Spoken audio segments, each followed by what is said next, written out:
Baik, Assalamualaikum warahmatullahi wabarakatuh. Jumpa lagi bersama saya, Agustin Ramadsyah, di mata kuliah Sistem Operasi. Hari ini kita masuk ke pertemuan ke-9 ya. Pertemuan ke-9 ini kita akan membahas tentang masalah penjaringan CPU. Mungkin pada pertemuan kemarin kita sudah melaksanakan kegiatan UTS. Ya, jadi hari ini kita sambung lagi untuk membahas tentang pertemuan ke-9 tentang penjadwalan CPU. Nah, untuk penjadwalan CPU di sini, ya, yang pertama adalah konsep yang kita bahas hari ini adalah konsep dasar dan definisi penjadwalan CPU, kemudian kriteria penjadwalan, kemudian yang terakhir adalah algoritma penjadwalan. Nah, pertama adalah konsep dasar penjadwalan, di mana sistem operasi modern umumnya merupakan sistem multitasking, ya, di mana tujuan utamanya adalah agar beberapa proses dapat berjalan secara bersamaan. Jadi, tidak satu-satu proses yang dilaksanakan, tapi semua proses yang ada di prosesor itu bisa dilaksanakan dengan bersamaan.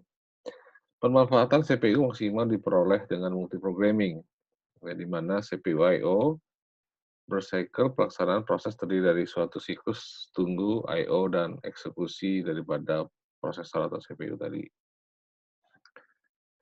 Kemudian yang selanjutnya adalah konsep dasar penjadwalan, di mana di sini adalah proses dapat juga dibagi menjadi dua macam. Yang pertama adalah I/O burn process dan CPU burn process. Nah, perbedaannya apa? Kalau I/O burn process itu menghabiskan waktu lebih banyak untuk mengerjakan I/O daripada di prosesornya atau CPU-nya.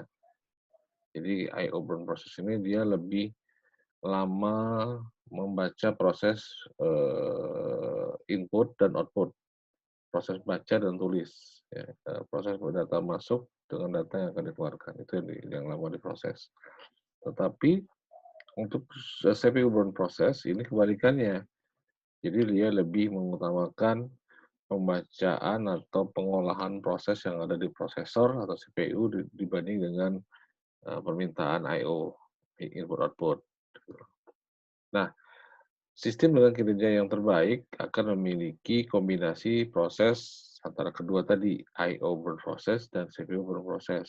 Jadi diseimbangkan atau samakan. Itu yang sistem yang dikatakan lebih bagus atau lebih baik.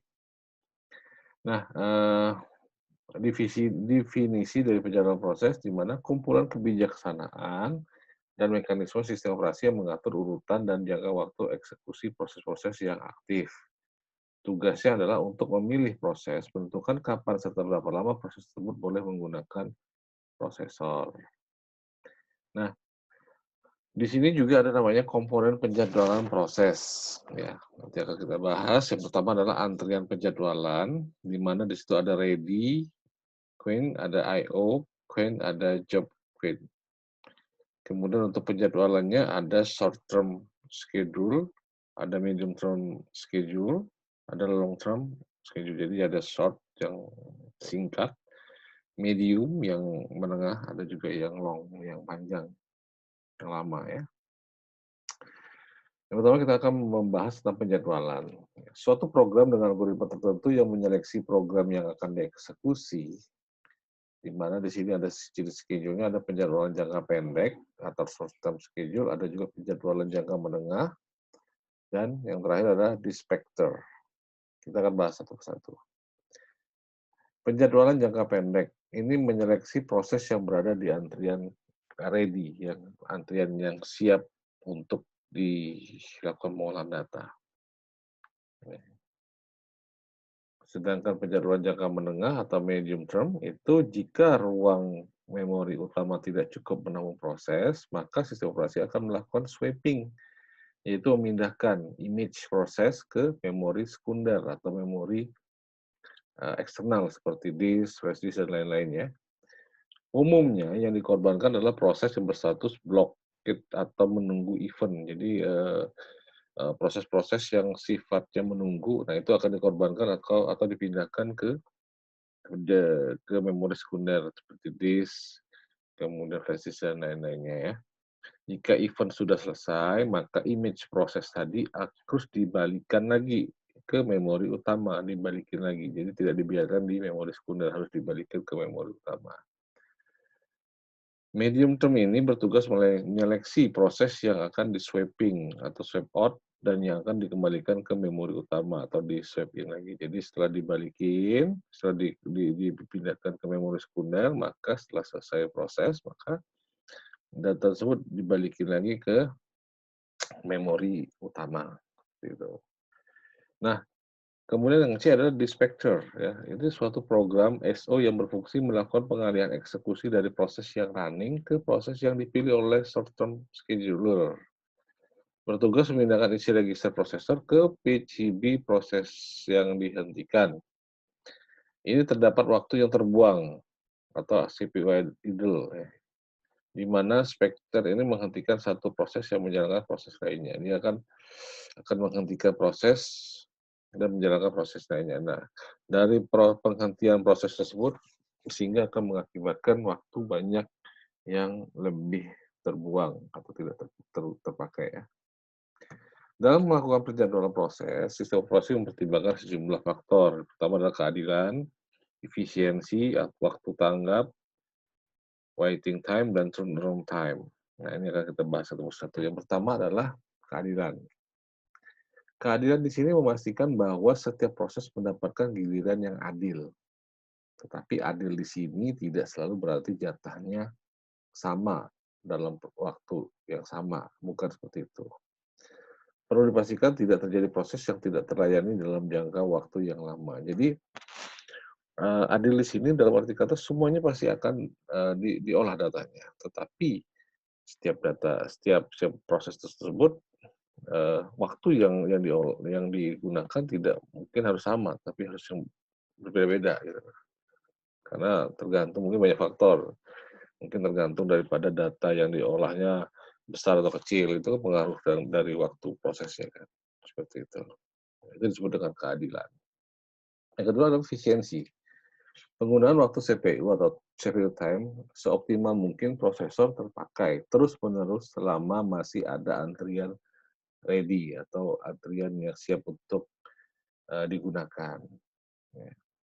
Kemudian waktu tanggapan, mempercepat secepat dan sependek mungkin waktu tanggapan dengan pemakaian secara interaktif. Response time adalah waktu antar pengguna memberikan input dengan sistem operasi memberikan output dan umpan balik ke pengguna. Jadi response time itu tanggapan, ya, tanggapan ke user atau pengguna yang ada. Running program, ya, kemudian prosesnya lagi dikerjakan atau lagi error dan sebagainya, itu waktu tanggapan dari proses yang ada, ya. Kemudian waktu tunggu, di mana di sini harus seminimum mungkin merupakan durasi waktu yang dihabiskan suatu proses dalam antrian ready.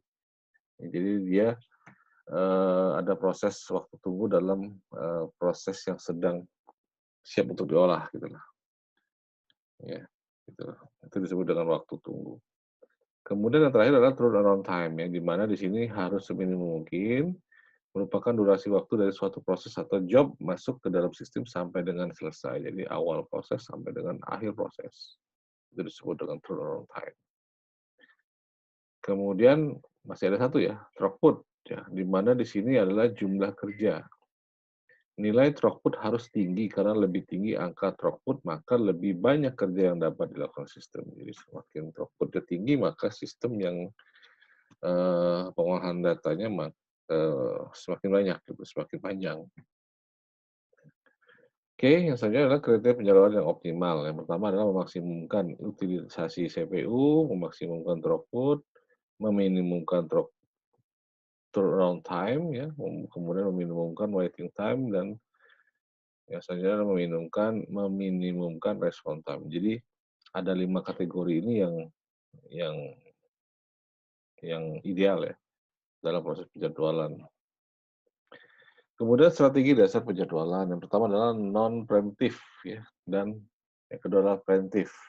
Kita akan bahas satu persatu. Yang pertama adalah non-preemptive, di mana di sini algoritma penjadwalan proses-proses yang sedang running atau yang sedang berlangsung. Tidak bisa dihentikan sementara dan harus running terus sampai dengan selesai. Jadi proses ini tidak bisa kita stop. Jadi kalau dia sudah mulai di awal, maka proses itu sampai dengan akhir, harus selesai. Tidak bisa di-stop di tengah jalan, nggak bisa. Kemudian yang kedua adalah strategi ini bisa membahayakan sistem atau proses lain, artinya bila terjadi crash, maka sistem operasi tidak berfungsi, hang, ya, crash, hang, tidak bisa ngapa-ngapain. Umumnya digunakan pada siklus sekuensial. Kemudian yang kedua adalah preemptif, ya, di mana algoritma jadwalan yang memungkinkan beberapa proses yang sedang running bisa dihentikan sementara waktu, tapi tidak seterusnya dihentikan, tapi dia sementara waktu saja. Algoritma ini cocok untuk sistem operasi yang menerapkan multitasking, real time, dan time sharing. Jadi dia prosesnya bisa dihentikan tapi sementara waktu, tidak dalam waktu yang lama atau long time. Ya. Nah, kapan pemicu terjadi kejadwalan? Ya, kapan keputusan untuk algoritma dilakukan saat suatu proses? Yang pertama adalah switch dari status running ke waiting, kemudian switch dari status running ke ready, kemudian switch dari status waiting ke ready, kemudian terminate. Ya. Nah, di sini ada beberapa macam algoritma penjadwalan yang harus kita ketahui. Mungkin pada pertemuan sebelumnya sudah beberapa yang pernah saya utarakan atau pernah saya bahas. Nah, di sini ada beberapa poin ya. Pertama adalah first come, first serve atau FCFS. Kemudian SJF, ya. Kemudian ada priority, guaranteed, kemudian round robin atau RR, ada multi-level queen, ada multi-level feedback queen, ada two-level scheduling. Ya. Jadi ada beberapa poin. Yang pertama adalah FCFS, di mana setiap proses diberikan jadwal eksekusi berdasarkan urutan waktu kedatangan. FCFS ini jarang digunakan secara tersendiri, tetapi dikombinasikan dengan algoritma yang lain. Jadi dia tidak jarang sekali digunakan pada satu proses, tetapi bisa digabungkan dengan algoritma yang lain. Timbul masalah waiting time terlalu lama jika didahului oleh proses yang waktunya selesai lamanya. Job yang pendek harus menunggu job yang panjang. Jadi saling menunggu ya. Job yang penting harus menunggu job yang kurang penting. Nah, ini kan nggak efektif sebenarnya, nggak efisien. Di situ kalau misalnya FCFS ini tidak digabung dengan algoritma yang lain, dia kurang efektif dalam penerapan di sistem operasi. Jadi harus combine harus digabung ya. Kemudian yang ketiga adalah algoritma penjadwalan ini bersifat non-preemptive. Ya. FCFS ini cocok untuk sistem batch, ya, sangat jarang berinteraksi dengan user, sangat buruk untuk sistem interaktif atau real time karena cenderung memberikan respon time yang buruk. Kemudian FCFS ini merupakan algoritma yang paling sederhana dengan skema proses yang meminta CPU mendapat prioritas implementasi dari FCFS, mudah diatasi dengan FIFO, ya, FIFO atau first in, first out. Ada 3 buah contoh ya, proses yang datang secara bersamaan. Ini contohnya ya, contoh daripada FCFS ya. Yaitu pada 0 ms, di mana P1 memiliki burst time 24 ms, P2-nya memiliki burst time 3 ms, dan P3 memiliki burst time-nya 3 ms. Nah, pertanyaannya adalah, hitunglah waiting time, rata-rata turnaround time-nya, di mana rumusnya adalah burst time plus waiting time. Dari ketiga proses tadi, menggunakan algoritma FCFS. Waiting time untuk P1 adalah 0 ms, sedangkan untuk P2 adalah 24 ms, P3 adalah 27 ms. Nah, di mana semua proses yang terjadi itu saling menunggu. Jadi menunggu P1 selesai, setelah itu menunggu P1 dan P2 selesai, maka P3 selesai. Jadi sebenarnya tidak efektif. Ini proses ya, contoh proses yang ada seperti itu ya. Nah, apa yang kita lakukan? Yang kita lakukan adalah pertama kita buat suatu tabel ya, di mana situ ada proses, ada burst time-nya, ada P1, P1, P2, dan P3, ada proses 1, proses 2, proses 3. Di mana P1 tadi 24, P2-nya 3, P3-nya 3. Ya. Ini adalah gambar kedatangan proses. Nah, kita urutkan dengan menggunakan Gantt chart yang ada ya, di mana kita mulai dari titik 0, 0, kemudian P1-nya itu durasinya 24 ms, kemudian P2-nya 27, kemudian P3-nya sampai 30. Ya. Jadi proses yang dilakukan adalah sebenarnya 0 ditambah dengan 24 tambah dengan 27 dibagi dengan 3 poin tadi. 3 poin ini ya. 1, 2, 3 sama dengan 17 ms. Nah, setelah itu untuk yang keduanya ya, di mana di sini P2-nya sama dengan 27. Ya, 27 ini. Ya. Untuk P3-nya sebesar 30 ms. Ya. Turun time rata-rata untuk ketiga proses tersebut adalah 24 ditambah 27 ditambah dengan 3 dibagi 30 dibagi dengan 3 item yang ada di sini. Sama dengan 27 ms.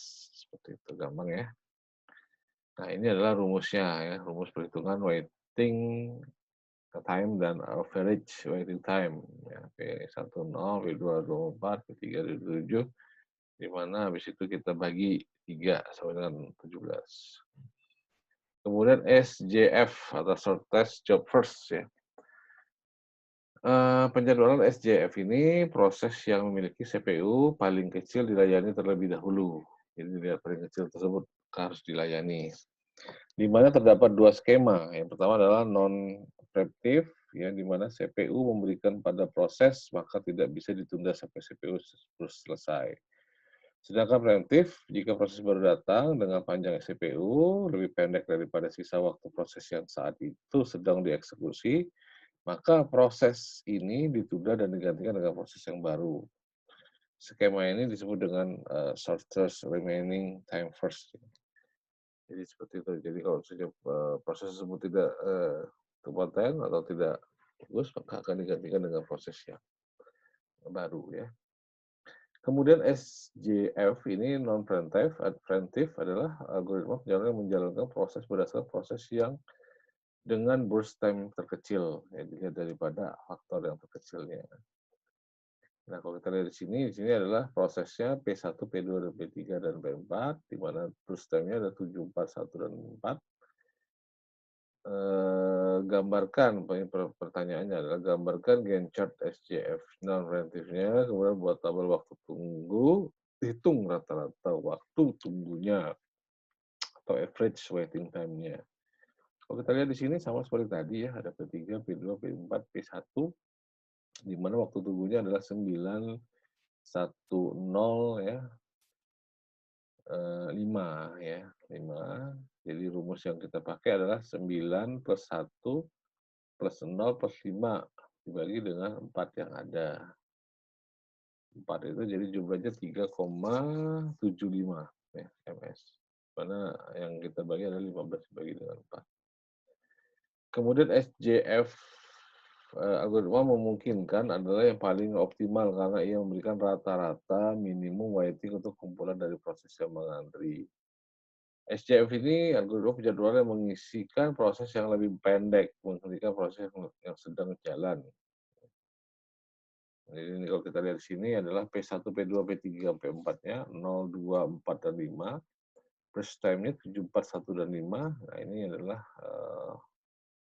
soalnya. Gambarkan Gantt chart-nya, buat tabel waktu tunggu, hitung waktu